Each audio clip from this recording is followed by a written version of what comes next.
Hello everyone. In this video I'm going to be talking about the basic structure of an antibody.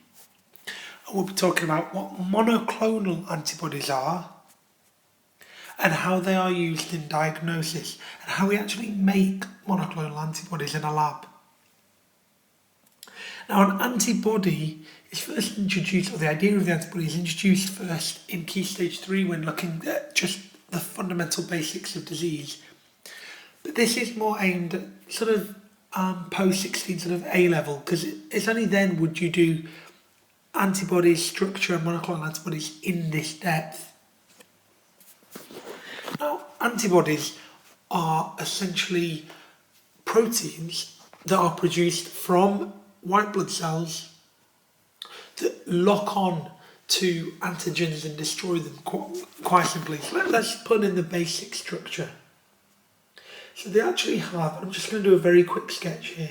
They're made up of 4 chains, essentially. We have one here, and they're drawn in this sort of characteristic sort of Y shape almost. And we have 2 further chains here.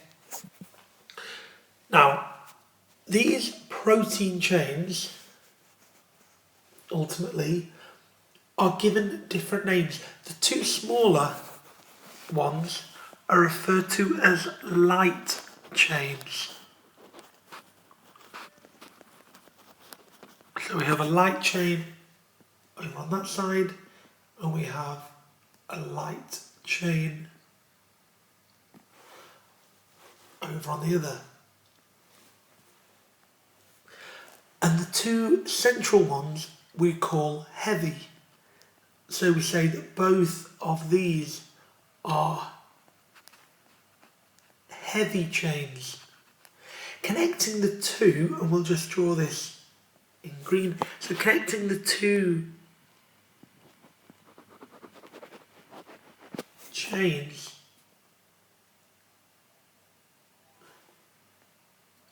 is something referred to as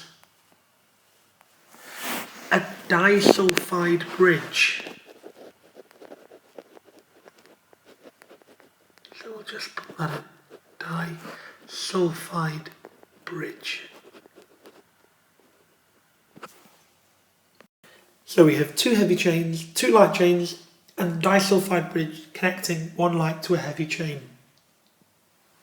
Now, sometimes in textbooks you see a sort of dashed line going along the chains like so. And what they do is always highlight these particular regions that I'm just shading in a light blue. I'm just going to shade these in and explain why I'm identifying these parts here. Okay, those parts that I've shaded in blue are what are called constant regions. So these are constant regions. And by constant regions, I mean that they're universal to all antibodies. Every antibody is specific and has a particular antigen that it targets. But these parts structurally are identical in each type of antibody. The parts at the top that you see, so these parts that I'm just shading in now, these regions on an antibody we give a separate name to, and they're called variable regions. So these are variable regions because these vary from antibody to antibody. Now, the whole top section, so we'll just label it by kind of drawing a line going right across. The whole top section of this antibody, so essentially the variable regions, has a separate name in itself. And this whole area here is what we refer to as the antigen binding site. So that whole top portion is called the antigen binding site. So when it does lock onto an antigen, it's that top part that will make contact. And this is our basic structure of the antibody.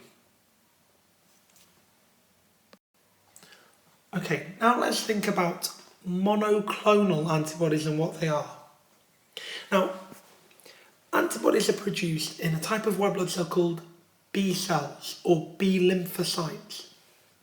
B cells are short-lived and can only divide inside living organisms. But nowadays, a large quantity of very highly specific, a purified sample of a single antibody can be produced outside of the body in a lab, and these we call monoclonal antibodies. So monoclonal, mono means one and clonal means from a clone. Because in terms of a definition, monoclonal antibodies are antibodies that are produced from a clone of cells derived from a single cell.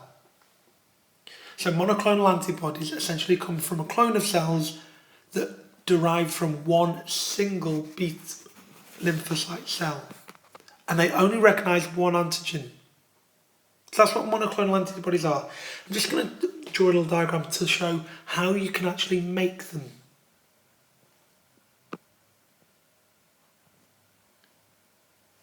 So, for a clean page, I want you to imagine that we have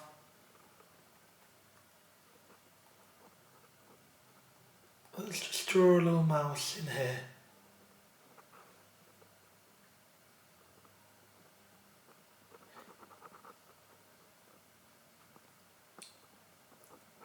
So there's just a very simple drawing of a mouse. Now let's imagine we have a syringe here. Again, a very rough sketch. What we're going to do is we're going to inject that mouse with a foreign protein or an antigen.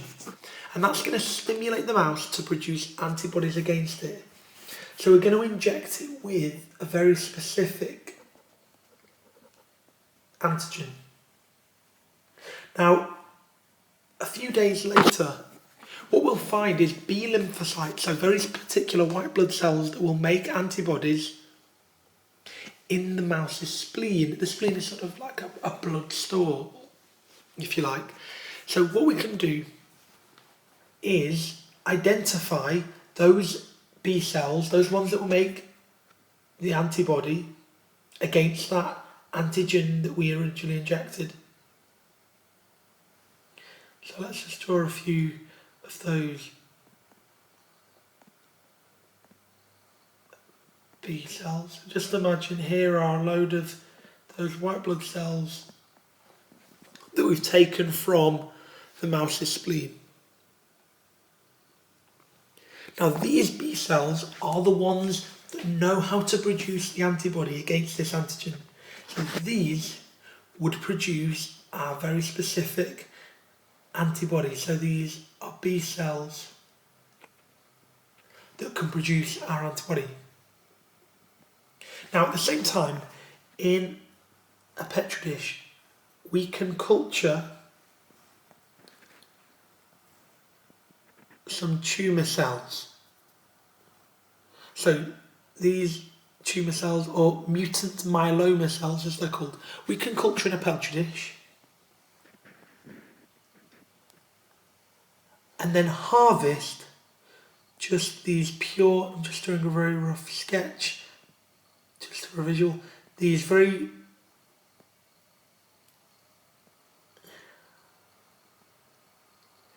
rough tumour cells. So we can harvest pure tumour cells and at the same time harvest beta cells, or B lymphocytes rather, from the mouse. And what we can do is then take these two the B cells that produce the antibody and these tumour cells and mix them together in suspension. So we'll just draw a large test tube here, put the cork in, and we're going to add all these tumour cells and all these B cells into the mix. Now, if you were to look at this suspension, you'll notice that some of them would remain unfused, in that you'd have a whole load of B cells just on their own. You'd have some of the tumour cells just floating about. But some of the mouse cells will actually fuse with the tumour cells to make a hybrid cell, and that's called a hybridoma.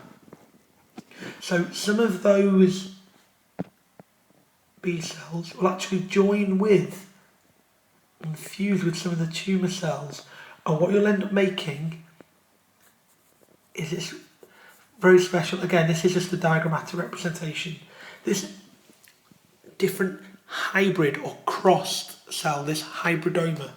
And you can take that hybridoma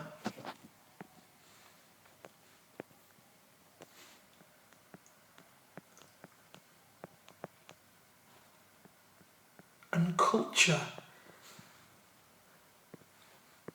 that hybridoma in a specialist culture medium or selective medium. So we can be growing these particular hybridomas.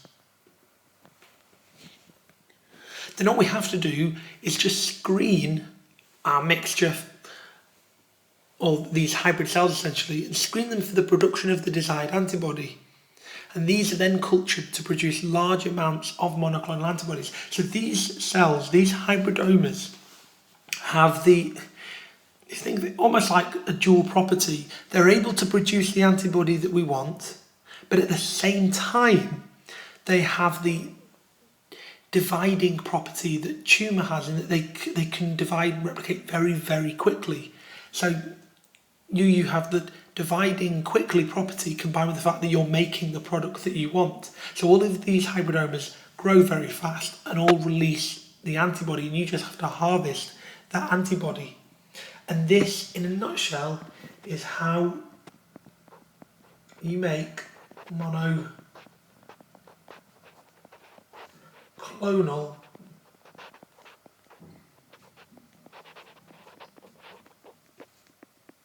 antibodies. Antibodies that have derived from a clone of cells that originally came from one. So, just to finish, I'm just going to mention a few uses of monoclonal antibodies in diagnosis, because they can actually be used to detect antibodies to HIV, which can help diagnose infection with the virus. They can also be used to detect a specific cardiac enzyme to diagnose heart attacks, and even human chorionic gonadotrophin, or HCG, which is used in pregnancy testing. They can be used to target specific anti-cancer drugs to tumour cells, or even in emergency treatment of rabies. So you can see that there's quite a lot of uses in diagnosis. I'm not going into depth about them, just giving an overview really. One of the main things is purification of industrial products such as interferon. So there's a few uses of monoclonal antibodies. Okay, I hope all that helps.